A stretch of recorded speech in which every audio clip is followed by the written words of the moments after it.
Praise the lord. దేవునికి స్తోత్రం. నేను మీ అందరికీ 3 విషయాలు చెప్తాను. ఆ 3 విషయాలు జాగ్రత్తగా వినండి, ఓకేనా? బైబిల్ నుంచే చెప్తాను, మీరు జాగ్రత్తగా వినండి. మీ యొక్క లైఫ్లో మీకు చాలా యూస్ఫుల్గా ఉంటుంది, ఓకేనా? అయితే Romans chapter 12 versus 9, Romans chapter 12 versus 9 అక్కడ ఏముంటుందంటే లవ్ మస్ట్ బి రియల్ అని ఉంటాం. మొదటి లవ్ మస్ట్ బి రియల్ అంటే ప్రభు అయిన యేసుక్రీస్తుకి మీకు మధ్యలో లవ్ అనేది ఎట్లుండాలంటే నిజాయితీ ఉండాలి, ఓకేనా? ప్రేమ ఎట్లుండాలంటే నిజాయితీ ఉండాలి. ఆయన మనకి ఎట్లా లవ్ అనేది నిజాయితీ రియల్గా చూపిస్తున్నాడో మనం గిట్ట ఆయనకి లవ్ అనేది రియల్గా అనేది చూపించాలి, ఓకేనా? మీ ఇద్దరు మధ్యలో ఎట్లుండాలంటే రియల్గా ఉండాలి. మూడో మనిషి ఏం రావద్దు, మధ్యలో రాకూడదు, ఓకేనా?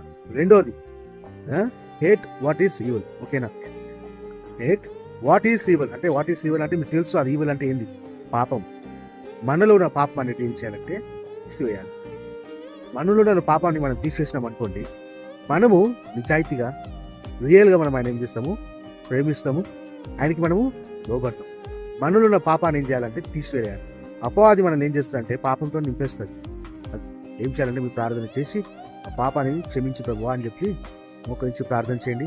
అప్పుడు ఆయనకి మీకు మధ్యలో ఏముంటుందంటే నిజమైన ప్రేమ లవ్ అనేది మీకు ఉంటుంది, ఓకేనా? మూడోది డూ వాట్ ఈస్ గుడ్, ఓకేనా? డూ వాట్ ఈస్ గుడ్ అంటే ఏంది, మంచిది చేయండి, ఓకేనా? మంచి చేయండి.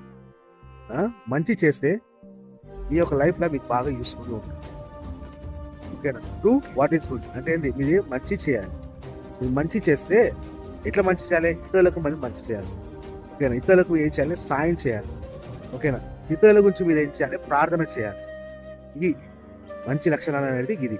మీరేం చేయాలి, ఇతరుల గురించి ప్రార్థన చేయాలి, ఇతరులను మీరు ప్రేమించాలి, సాయం చేయాలి. పేదవాళ్ళకి మనం ఏం చేయాలి, సాయం చేయాలి. ఈ 3 విషయాలు మీరు జాగ్రత్తగా మీరు లోబడితే మీ యొక్క లైఫ్లో మీకు ఏముంటుందంటే బాగా యూస్ఫుల్గా ఉంటుంది. మీరు ఫాలో చేయండి, ఓకేనా?